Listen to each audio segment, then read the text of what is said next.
여러분도 마찬가지입니다. 호감 가는 사람이 되기를 포기하십시오. 안녕하세요. 하와이 대저택입니다. 여러분은 성공합니다. 오늘은 성공하려면 정말 가장 먼저 기본으로 갖춰야 할 내용을 말씀드릴 건데요. 끝까지 잘 따라와 주셨으면 좋겠어요. 여러분, 지금 이 영상을 어디서 보고 계신가요? 지하철, 버스, 택시, 운전하면서 혹은 집에서, 직장에서, 어디든 좋습니다. 오늘만큼 여러분이 이 내용을 듣기 좋은 날도 없으니까요. 오늘은 강용순님의 마흔에 읽는 쇼펜하우어에 담겨있는 인사이트를 가져와서 제 생각을 보태어 이제는 정말 여러분이 어떤 마음으로 하루하루를 살아가야 하는지에 대한 부분을 말씀드리고자 합니다. 자, 우리는 오늘부터 인생의 무게추를 밖에서 안으로 가져올 겁니다. 한 번 더 반복할게요. 인생의 무게추를 밖에서 안으로 가져옵니다.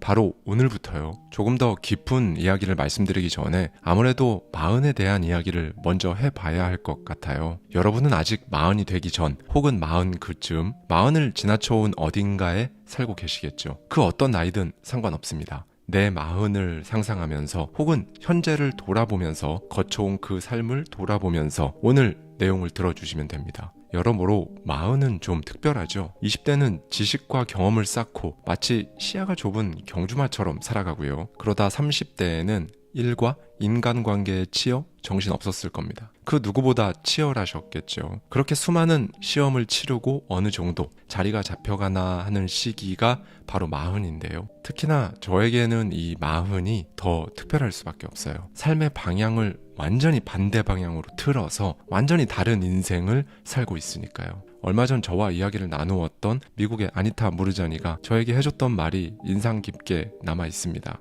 당신은 굳이 임사체험을 해서 두 번째 인생을 살 필요가 없다. 이미 죽고 다시 태어난 것처럼 두 번째 인생을 살고 있으니까 라고 말이죠. 인생을 보통 계절로도 비유를 많이 하잖아요. 사계절로 나눈다면 40대는 늦여름이 끝나고 초가을쯤?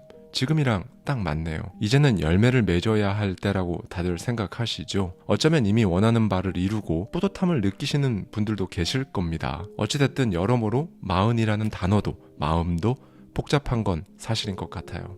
인생이 아직 한참 남았는데 앞으로 펼쳐질 시간이 기대되기보다 늘 그렇듯 반복될 것이라는 생각을 하게 되고요. 무엇보다 웬만한 일은 익숙해져서 사는 게 재미가 없다는 말을 가장 많이 하게 되는 시기가 바로 마흔쯤부터인 것 같아요. 그런데 여러분, 그거 아세요? 우리가 진짜 내 삶을 살고 있다면, 내가 원하는 그 삶을 살려고 한다면 사실 마음부터 정말 인생이 재밌어져야 합니다. 어느덧 인생 후반전을 준비할 때가 되면 생각의 전환이 일어나니까 그런 거거든요. 청춘이던 시절엔 지혜롭진 못했을지언정 무모한 용기가 있었잖아요. 이 시기를 거쳐 시선이 넓어지고 깊어진 겁니다. 여러분, 현상을 판단하고 자양분으로 만들 수 있는 조건은 최소 40년이라고 저자는 말합니다. 저는 개인적으로 마흔부터가 글로 치면 본문이지 않을까 생각합니다. 지난 40년간 자료를 찾고 목차를 짜서 프롤로그를 써왔다면 이제야 본문이 시작되는 거죠. 그러니 지금부턴 진짜로 내가 나답게 사는 용기가 필요합니다. 바로 이럴 때 쇼펜하우어의 철학이 필요해요. 쇼펜하우어는 사실 우리를 위로해주지 않아요. 철학계의 팩트 폭격기로 그냥 막 내리꽂습니다. 그런데 결국 본질은 하나예요. 밖이 아닌 안에서 행복을 찾아라. 여러분, 그에 따르면 우리가 불행한 이유는 대부분 타인에게 의지하기 때문이라는 거죠. 그런데 이게 사실 정말 맞는 말이거든요. 그런데 아마 많은 분들이 진짜 쉽지 않다고 느끼실 겁니다. 듣는 것은 그저 듣는 것일 뿐이죠. 본인이 진짜 결심하지 않으면 그냥 계속 똑같을 겁니다. 오늘은 이 부분에 대해서 쇼펜하우어의 말을 빌려 정말 묵직한 이야기를 나눠보고자 해요. 쇼펜하우어는 이 세계를 4단계로 구분해 인간과 다른 존재를 비교했어요. 첫 번째 단계는 돌과 같은 무기물이에요. 그저 존재할 뿐 아무런 특성이 없죠. 두 번째 단계는 식물입니다. 매년 새롭게 피는 것 같지만 그 특성이 비슷하죠. 세 번째 단계는 동물이에요. 충동과 본능이 지배하며 무리짓는 특성이 강합니다. 네 번째 단계는 즉 인간입니다. 비로소 각자 개성이 선명하게 나타날 수 있죠. 여러분, 뭐가 딱 눈에 들어오지 않나요? 그러니까 낮은 단계일수록 공통점이 두드러집니다. 꽃은 같은 종이면 그 생김새며 바람에 흩날리는 모습까지 완전히 똑같잖아요. 즉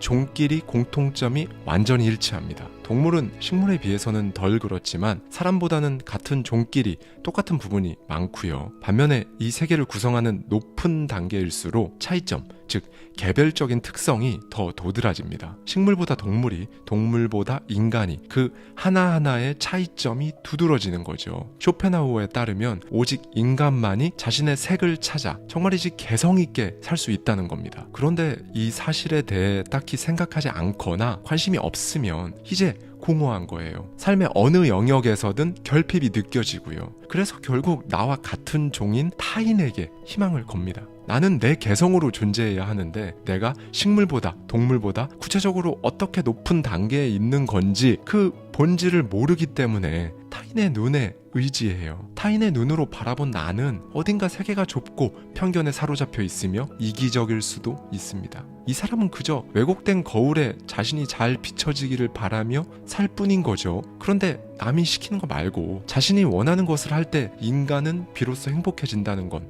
사실 모르는 사람이 없잖아요. 가장 인간답게 사는 일은 자신만의 욕망을 아는 거죠. 즉 원하는 바를 알아야 원하는 대로 살 수 있습니다. 쇼펜하우어에 따르면 이 세계는 또 전체적으로 바라보면 주관 그리고 객관이라는 두 개의 세계로 나누어져 있다고 해요. 객관적인 면은 정말 사실 그 자체, 존재하는 그 자체의 모습이죠. 주관적인 면은 우리 눈의 필터입니다. 예를 들어 여러분이 거울 앞에 섰습니다. 여러분은 멋지죠?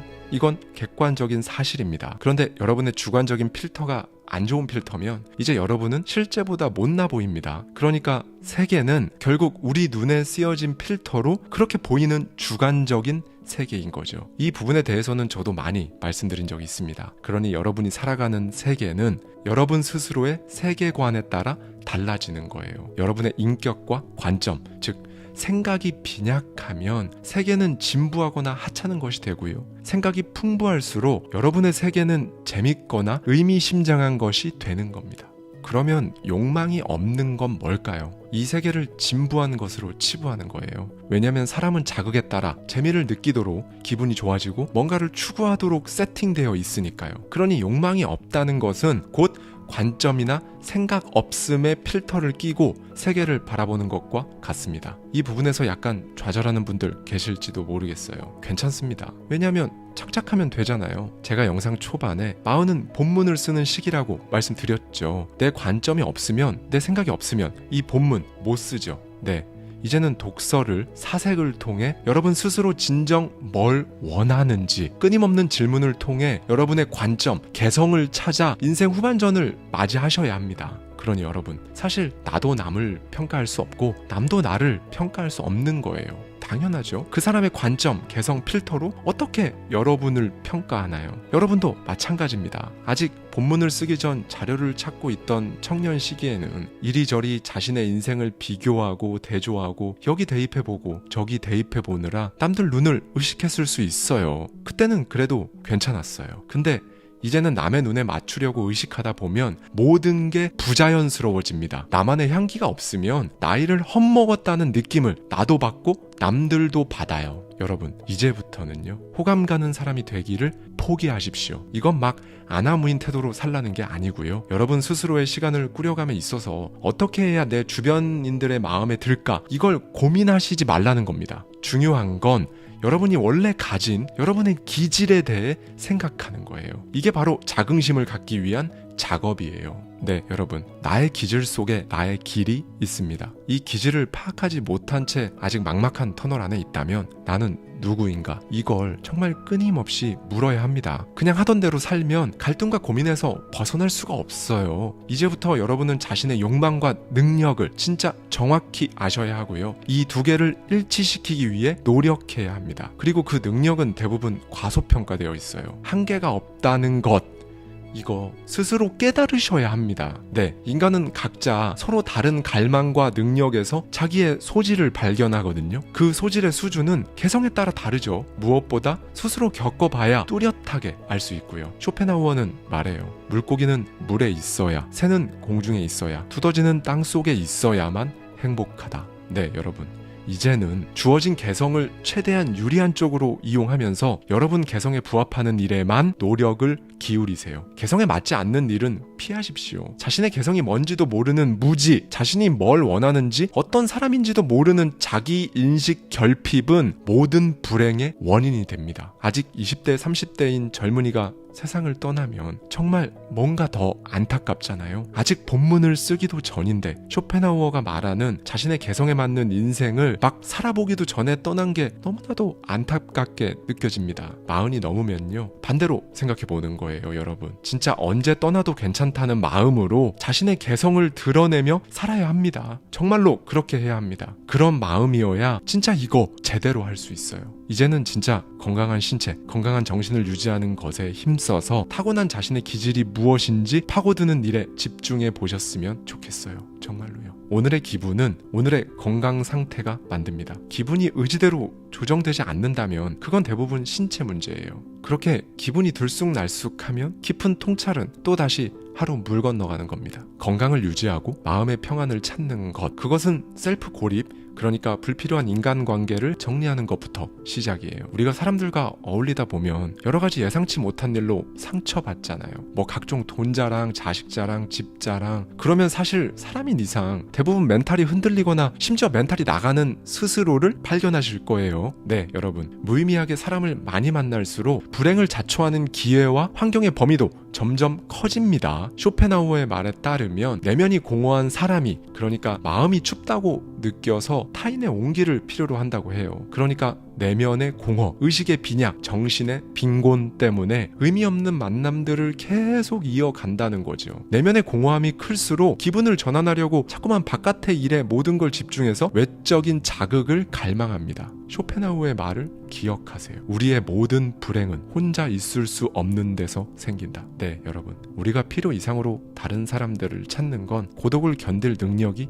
없어서 그래요. 정확히 말하면 고독한 시간을 생산적으로 활용하지 못하는 거죠. 그런데요, 이 고독이 인간의 본래 모습에 가깝다고 합니다. 자신의 고뇌를 외부로 돌리지 않고 자신의 관점을 바꾸려고 노력하면 내면의 공허를 극복할 수 있습니다. 여기서 잘 들어주세요. 외부와의 관계를 막 다 차단해버리라는 말씀을 드리는 게 아닙니다. 일단 불필요한 관계를 정리하세요. 이렇게 정리하면 곧바로 따분하고 심심해질 거거든요. 바로 그 상태가 여러분 내면이 공허하다는 걸 알려주는 증거예요. 이 내면의 공허는 반드시 자신만의 수행, 통찰의 시간을 통해 끝내야 합니다. 네, 여러분, 혼자 있어 보세요. 혼자 있을 때 온전히 그 자신일 수 있습니다. 고독을 사랑하지 않는 자는 자유도 사랑하지 않는 자라고 쇼펜하우어는 말합니다. 주변을 정리하고 마음을 비우면 더 좋은 것들이 찾아와요. 쇼펜하우어가 말하는 행복한 사람은요, 다른 사람에게 손 벌리지 않을 정도의 재산과 여가 시간, 뛰어난 정신력을 지녀서 외부 자극이 아니라 내적인 풍부함으로 가득 찬 사람을 말합니다.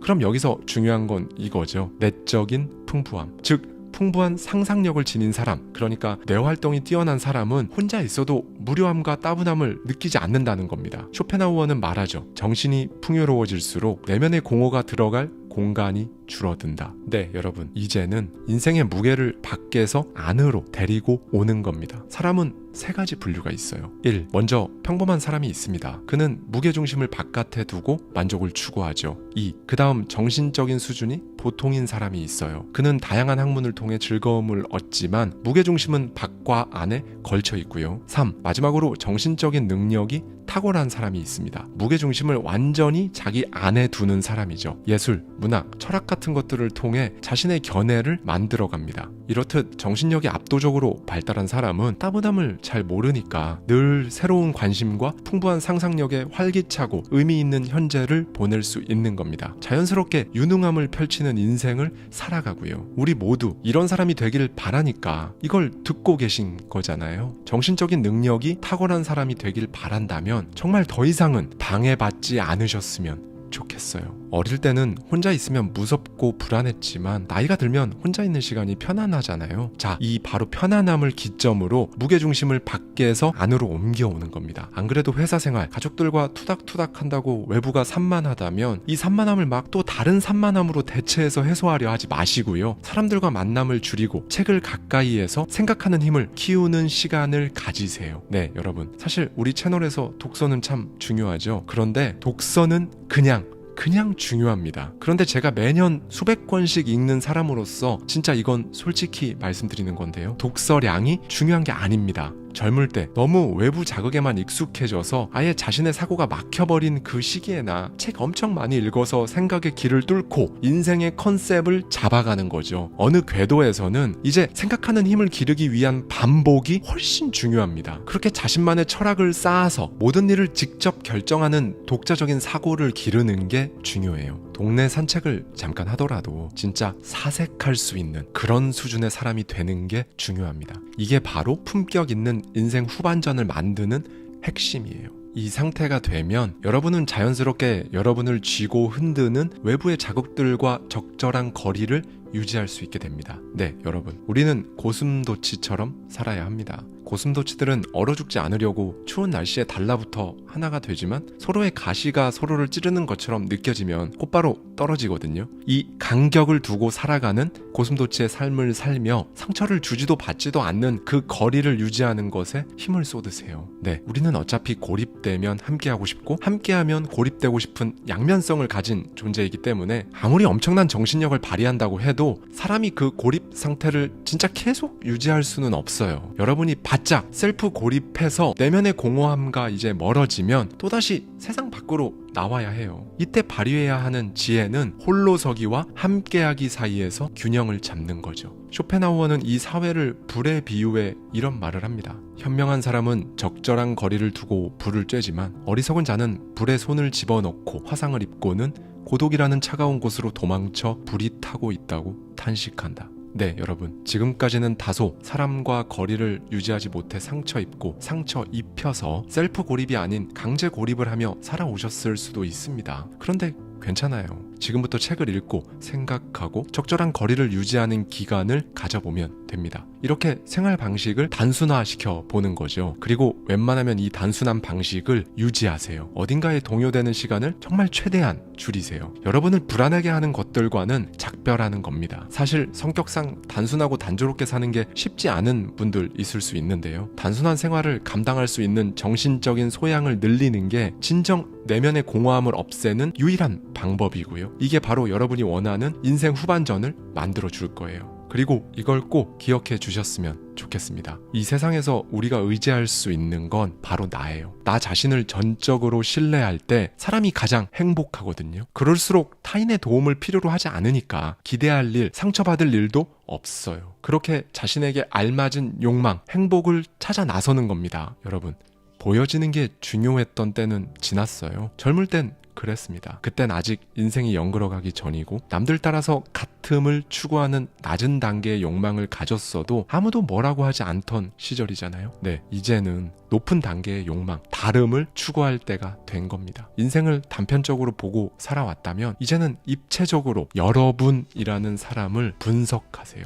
이걸 할 때 내가 웃네, 내가 행복하네, 이건 별로네, 이렇게 자신을 알아가는 겁니다. 여러분, 시간은 지체하지 않고 흐릅니다. 우리가 인생을 가치 있게 만들 수 있는 시간은 바로 오늘이고요. 내일이 오늘의 반복이라 생각하지 마세요. 무채색으로 살아왔다면 오늘부터 붓을 들고 색을 입히고 그림을 그려보십시오. 하루는 이 그림을 계속 더 채워나가는 과정인 거니까요. 원하는 걸 하나만 찾아보세요. 원하는 게 없으면 남들한테 휘둘립니다. 나이 40에 뭘 그런 걸 해. 이게 아니고요. 40이기 때문에 자기 적성에 맞는 일을 찾기 위한 시행착오와 자기 성찰의 시간을 갖기에 충분하다는 겁니다. 그리고 진짜 행동하세요. 늦은 게 아니고 지금 하는 겁니다. 하버드 대학교 심리학자 데니얼 길버트 교수의 연구 결과를 좀 볼게요. 그는 실험 대상자 2250명을 대상으로 언제 가장 행복한지 뇌 상태를 촬영해서 발표했거든요. 이들의 뇌는요, 사람들은요, 어딘가 집중할 때 행복을 느끼고 휴식할 때 불행을 느꼈다고 합니다. 즉, 일에 집중할 때, 운동할 때, 마음이 맞는 사람과 이야기를 나눌 때 높은 수치의 행복 호르몬이 나온 거죠. 반면 휴식을 취하거나 부정적인 생각, 미래에 대한 걱정, 불쾌한 경험을 기억할 때 스트레스 지수가 높아졌습니다. 이 연구 결과는 도대체 뭘 의미할까요? 이 세계의 본질은 끊임없이 활동하며 노력하려는 의지라는 것. 왜냐하면 사실 이건 너무 당연한 인간의 본성이기 때문에 권태가 불행의 원인이라는 쇼펜하우어의 주장이 바로 이 연구 결과로 뒷받침되는 겁니다. 그냥 계속 쉬어본 적 있으신가요? 불행합니다. 이상하게 행복하지가 않아요. 결국 우리는 끊임없이 움직여야 한다는 거거든요. 대신 이제는 여러분이 선택한 것들로 시간을 채워가십시오. 그러니 여러분, 이제부터는 여러분이 깨달은 것만이 여러분 세계가 됩니다. 그 세계에서 여러분은 행동하는 거고요. 다시 한번 꼭 강조하고 싶은데요. 여러분 인생 후반전은 객관적인 외부에서 찾는 게 아니라 여러분 안에 주관적인 것에서 찾아야 합니다. 그러니 여러분이 원하는 삶을 살아가기 위해서는 무엇보다 독서와 사색, 그리고 자기 자신에 대한 통찰이 필요한 거예요. 그리고 바로 이 깨달음의 정도에 따라 원하는 삶을 살지, 원래대로 살아갈지 최종적으로 정해지는 겁니다. 여러분이 어떤 삶을 그리시건 여러분의 개성엔 높고 낮음이 없어요. 넓고 좁은 것도 없죠. 그게 정말 무엇이든 여러분이란 인생은 그 자체로 위대하다는 걸 오늘은 꼭 기억해 주셨으면 좋겠습니다. 당신이 감정을 다스리지 못한다면 감정이 당신을 다스릴 것이다. 여러분은 성공합니다. 여러분이 그걸 원했기 때문이죠. 안녕하세요. 하와이 데저택입니다. 여러분, 자신과 마주하라, 고독을 견뎌라, 혼자 있는 법을 배워라. 누구의 말일까요? 우리 구독자님들은 잘 알고 계실 겁니다. 바로 아르투어 쇼펜하우어인데요. 그런데 사실 대부분의 사람들은요, 당연히 고독을 두려워하고요, 혼자 있는 시간을 외로워합니다. 자신과 마주하는 것 엄청나게 힘들어해요. 그렇죠? 그럼에도 불구하고 쇼펜하우어가 혼자서 고독을, 그리고 자신을 마주하라고 강조한 이유가 진짜 있거든요. 오늘 말씀드릴 메시지는요, 단순히 쇼펜하우어라는 철학자의 철학이 아닙니다. 이걸 아는 사람, 모르는 사람은 정말 1, 2년 뒤, 5년 뒤 엄청난 인생의 차이가 날 거예요. 남에게 보여주려고 인생을 낭비하지 마라. 이 책 속에 담겨있는 인사이트를 가져와서요, 쇼펜하우어의 시선으로 저의 생각까지 더해서 여러분과 함께 생각해보고 싶은 부분들을 말씀드리도록 하겠습니다. 진정한 행복이란 진짜 자신과 마주하는 데서 시작된다. 타인의 시선에 의존하고 외부 환경에 따라서 막 휘둘리는 그런 행복은 결코 진정한 행복이 아니다. 그건 일시적인 만족일 뿐, 당신이 진정으로 누려야 할 심리적 안정과는 거리가 멀다. 당신의 진정한 행복은 당신이 무엇을 가지고 있는지가 아니라 당신이 누구인지에 달려있다.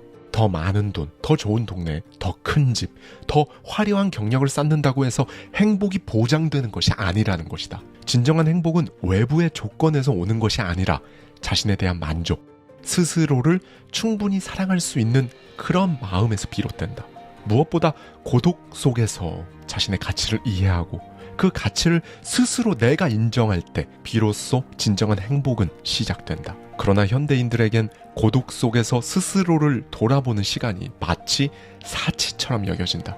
끊임없이 스마트폰을 확인하고 타인의 인정과 관심에 의존하는 삶은 결국 당신을 피폐하게 만들 뿐이다. 고독 속에서 진정으로 당신이 누구인지, 그러니까 내가 누구인가, 이걸 묻는 시간을 가져라. 어떻게 이게 가능하냐고? 이것부터 시작해보자. 하루 단 10분 정말 아무것도 하지 말고 가만히 앉아서 당신 생각에 집중해보라.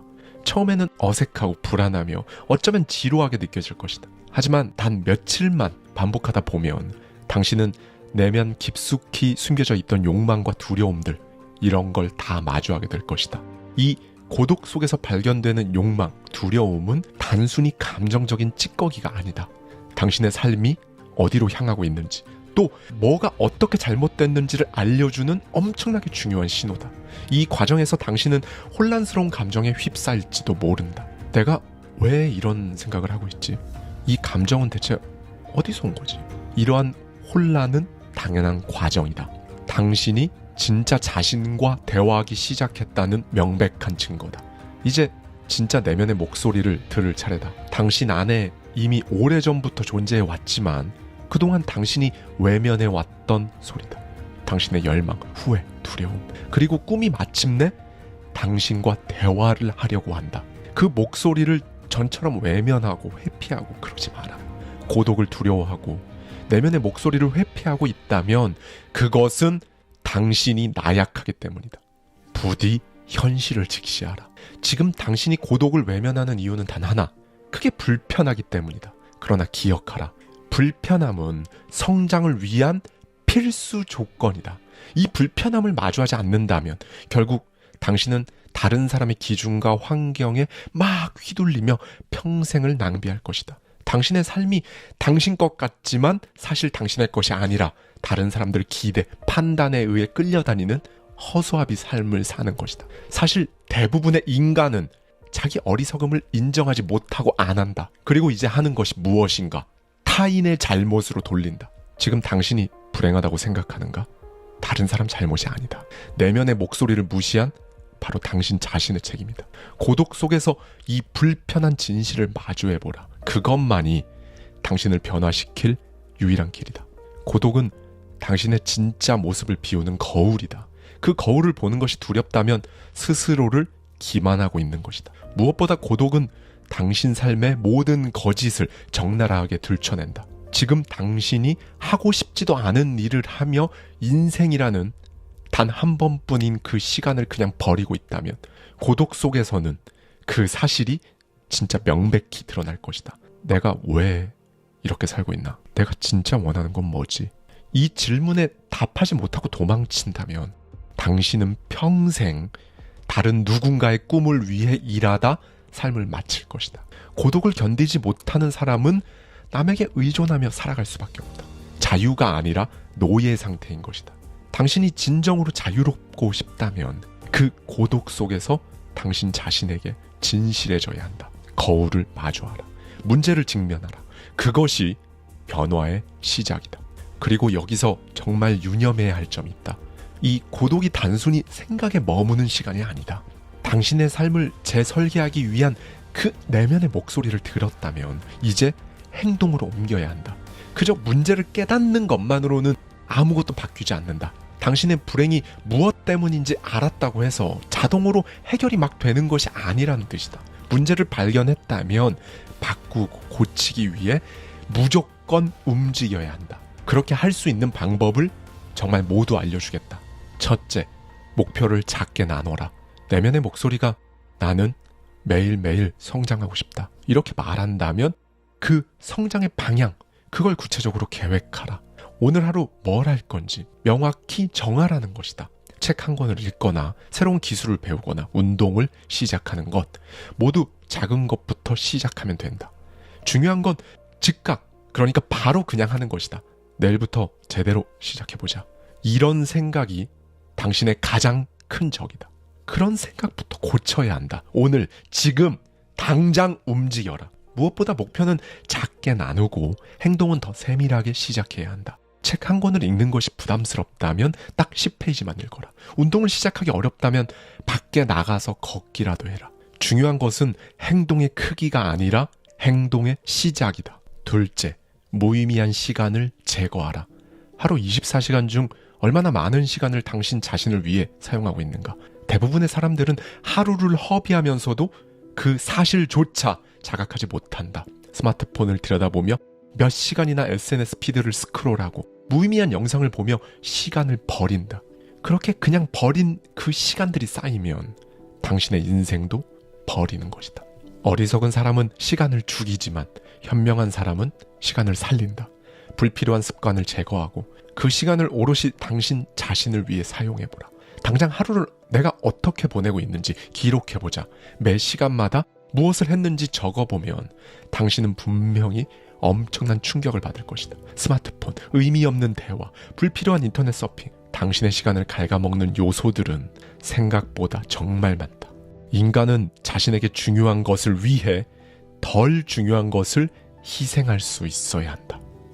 지금 당신이 시간을 어떻게 사용하고 있는지가 곧 당신의 미래를 결정한다. 더 이상 시간을 죽이지 말고 당신 자신을 위해 사용하라. 그런데 시간이 없다고? 그 말은 사실이 아니다. 변명일 뿐이다.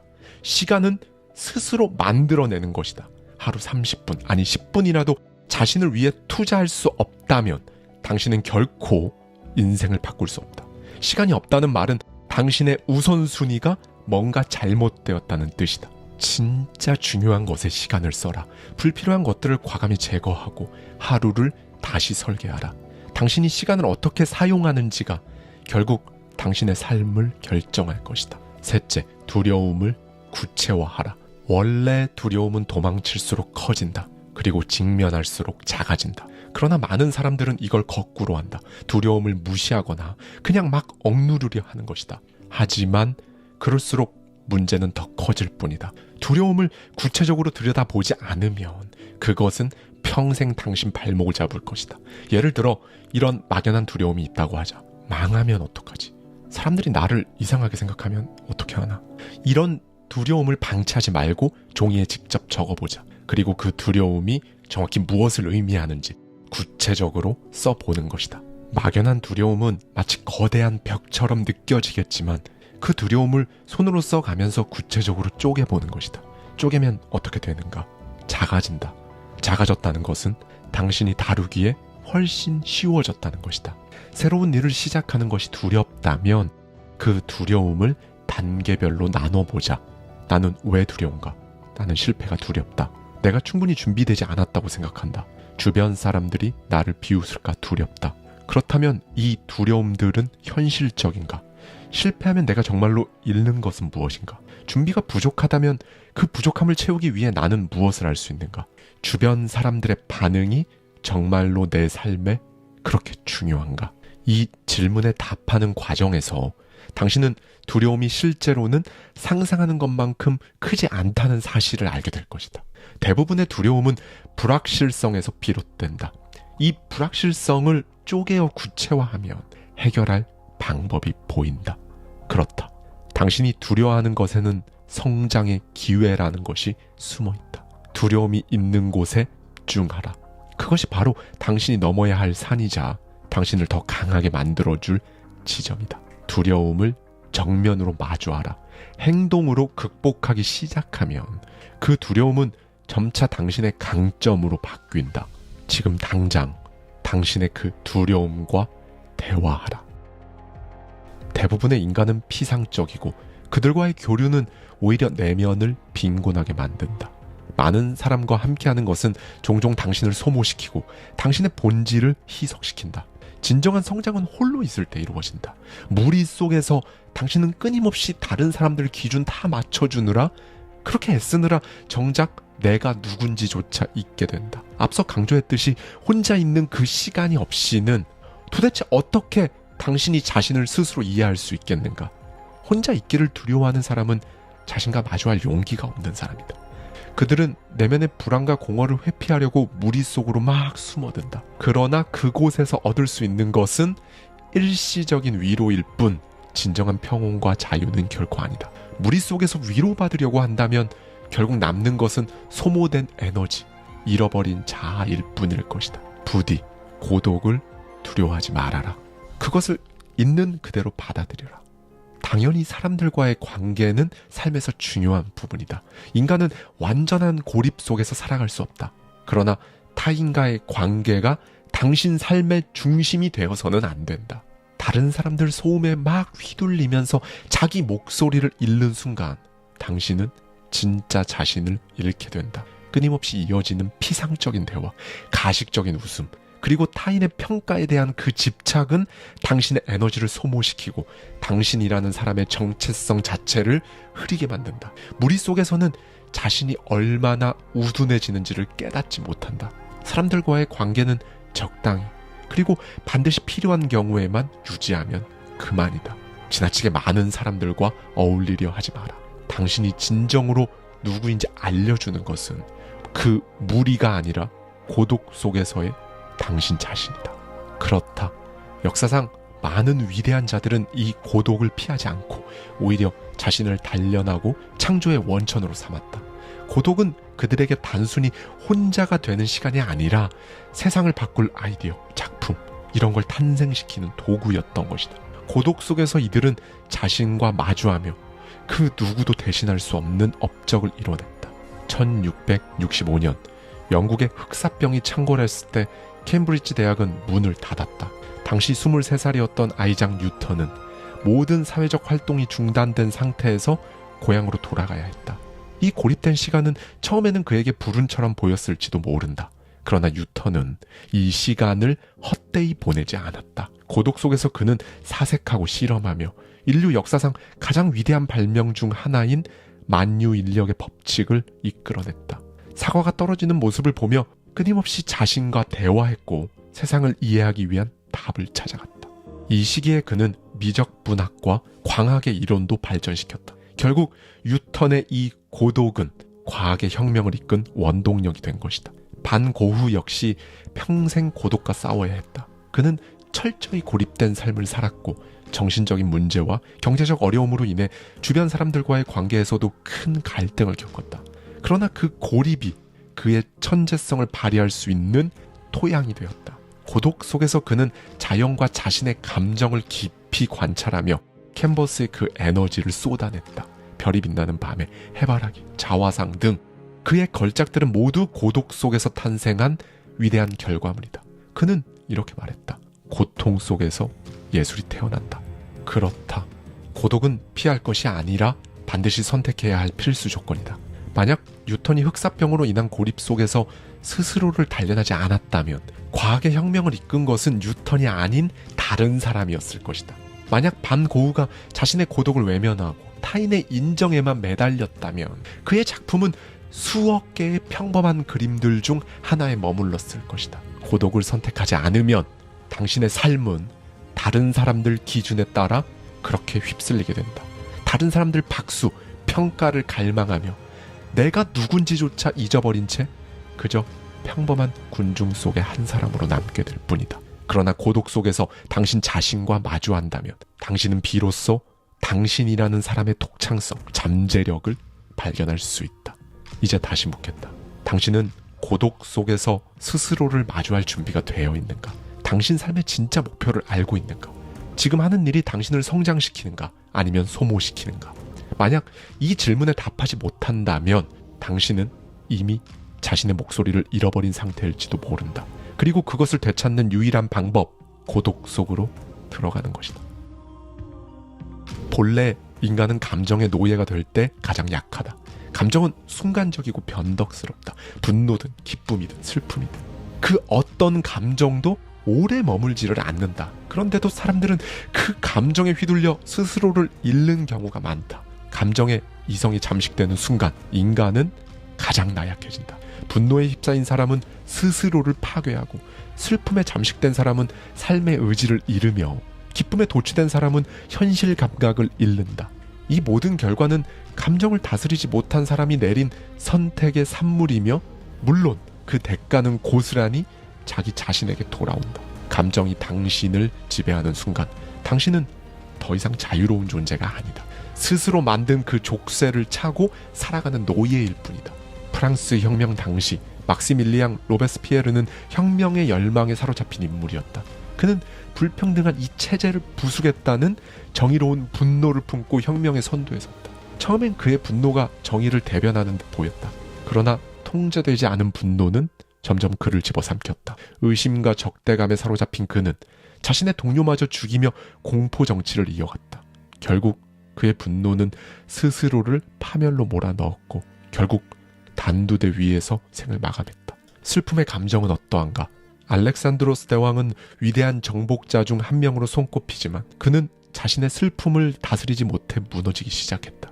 그가 신뢰하던 친구이자 동료였던 헤파이스티온의 죽음은 그의 삶에 깊은 상처를 남겼고 그를 깊은 슬픔 속으로 몰아넣었다. 그러나 그는 그 슬픔을 극복하기보다 슬픈 그 감정에 잠식되어 스스로를 파괴하는 길을 선택했다. 알렉산드로스는 과도한 음주와 감정적 폭발 속에 하루하루를 보냈다. 결국 이러한 행동은 건강을 악화시켰고 그는 젊은 나이에 생을 마감했다. 그가 슬픔을 다스리지 못한 대가는 단순히 그의 죽음에 그치지 않았다. 그의 갑작스러운 죽음은 제국의 중심을 무너뜨렸고 분열과 쇠퇴로 이어졌다.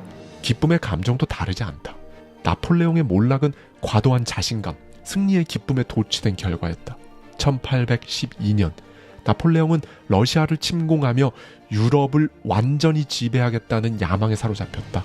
그는 자신의 승리가 계속될 것이라 믿었고 어디서든 승리할 수 있다는 과도한 자신감과 기쁨에 사로잡혀 있었다. 그러나 그의 기쁨과 자신감은 자신의 판단력을 흐리게 했다. 그는 러시아의 혹독한 겨울과 보급선의 문제를 간과했다. 초기의 성공에도 불구하고 그의 군대는 러시아의 겨울과 끈질긴 소모전 앞에서 무너졌다. 60만 명으로 시작한 그의 군대는 10분의 1도 안 되는 병력만이 프랑스로 돌아올 수 있었다. 그렇다. 통제되지 않은 감정은 인간을 파멸로 이끄는 가장 강력한 독이다. 당신이 감정에 휘둘리는 순간 당신은 더 이상 당신 자신의 주인이 아니다. 분노의 하인이고 슬픔의 노예이며 기쁨의 꼭두각시에 불과하다. 분노할 때는 멈춰라. 분노는 당신을 삼키고 당신이 그동안 쌓아온 모든 것을 한순간에 무너뜨릴 것이다. 슬픔이 찾아오면 그것을 들여다보되 잠식되지 마라. 슬픔은 모든 의지, 희망을 빼앗아간다. 기쁨이 당신을 찾거든 도취되지 말고 현실을 직시하라. 기쁨은 교묘한 가면을 쓴 함정이다. 감정을 다스리지 못하는 사람은 절대로 자유로울 수 없다. 잊지 마라. 당신이 감정을 다스리지 못한다면 감정이 당신을 다스릴 것이다. 무지는 인간의 가장 큰 적이다. 그러나 무지한 자는 자신의 무지를 알지 못한다. 아니, 알려고 하지도 않는다. 그들은 자신이 알아야 할 것들은 다 알고 있다고 믿으며 그 어리석음을 자랑하기까지 한다. 무지는 언제나 자만을 동반하기 때문이다. 자신이 아는 것이 적을수록 더 많이 안다고 착각하며 목소리를 높이고 세상 앞에서 뻔뻔하게 행동한다. 이것이 무지의 본질이다. 당신 주변에도 이런 사람들이 있지 않는가? 당신은 어떠한가? 그건 네가 몰라서 하는 얘기야. 내가 틀린 말 하는 거 본 적 있어? 모르는 소리 하지 마. 이런 말을 막 아무렇지도 않게 내뱉으며 타인의 의견과 조언을 무시하고 자신의 생각만이 진리라고 믿는 사람들이 있다. 이들은 끊임없이 스스로를 속인다. 그렇게 단 한 발짝도 나아가지 못한다. 그렇다. 무지는 무지를 감춘다. 그리고 자만은 그 무지를 방어한다. 갈릴레오 갈릴레이는 자신의 관찰과 연구를 통해 지동설의 진실을 밝혀냈다. 그러나 그의 발견은 인간의 편견과 무지, 그리고 그 무지를 감싸는 당시 종교의 교만 앞에 가로막혔다. 종교는 자신들의 권위가 도전받는 것을 두려워했고 진리를 받아들이기보다는 억압하고 부정하는 길을 선택했다. 그들은 진실을 이해하려 하지 않았으며 기존의 틀에 맞지 않으면 무조건 부정했던 것이다. 당시 종교는 갈릴레오의 연구를 이단으로 규정하며 자신들의 권위를 지키기 위해 그를 억압했다. 그러나 그들이 진짜 두려워했던 것은 진리였다. 갈릴레오는 종교의 위협 앞에서도 자신의 연구를 포기하지 않았고 진리의 확신 속에 이렇게 말했다. 그래도 지구는 돈다. 오늘날 갈릴레오의 이름은 과학적 탐구의 상징으로 남아있다. 배움을 멈춘 순간 스스로를 감옥에 가두는 것이다. 그 감옥은 시간이 흐를수록 점점 좁아지고 당신은 그 안에서 서서히 자신의 삶 전체를 속이며 파멸로 향할 뿐이다. 이 감옥은 눈에 보이지 않는다. 그러나 그것은 당신의 사고를 제한하고 새로운 가능성을 차단하며 결국 당신을 무력하게 만든다. 나는 이미 충분히 알고 있다. 지금도 괜찮다. 더 배울 필요가 없다. 이런 생각에 사로잡힐수록 감옥의 벽은 더 단단해지고 높아진다. 지금 당신은 어떤 태도로 살아가고 있는가? 대부분의 사람들은 지금 이 순간을 사는 것이 아니라 막연한 미래를 위해 현재를 희생한다. 그들은 늘 나중에 행복할 거야 라는 환상으로 자신을 속이며 현재를 무시하고 살아간다. 그러나 그 미래는 결코 오지 않는다. 미래란 결국 도달하면 또 다른 현재일 뿐이며 그렇게 그들의 인생은 끝없는 허망한 축으로 끝난다. 오늘의 시간을 온전히 살지 못하는 사람이 어떻게 내일의 시간을 제대로 살 수 있겠는가? 지금 행복을 찾지 못하는 사람이 미래의 어느 날 갑자기 행복을 느낄 수 있을 것이라고 믿는가? 지금 감사하는 방법을 모르는데 나중에는 어느 순간 막 갑자기 알게 될까? 행복은 미래의 약속이 아니다.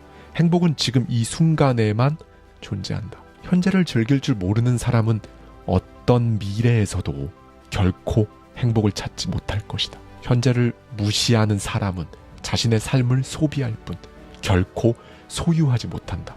그렇다. 삶은 미래를 위해 준비하는 과정이 아니다. 삶은 오직 지금 이 순간에만 존재한다. 행복이 막 미래 어딘가에서 당신을 기다리는 것이 아니다. 지금 당신의 선택과 태도 속에서 만들어진다. 어리석은 사람은 항상 미래를 기다리며 현재를 그냥 흘려보낸다. 하지만 삶은 지금 이 순간이다. 지금을 놓치는 사람은 결국 모든 것을 놓치고 만다. 오늘을 흘려보내면서 내일 더 나아질 거라는 기대를 하지 마라. 행동하지 않으면서 기적을 바라지 좀 마라. 삶을 미루지 말고 성공을 기다리지 마라. 지금을 살아라. 오늘을 살아라. 그것만이 당신 것이니까. 감사합니다. 지금까지 하와이 대저택이었습니다.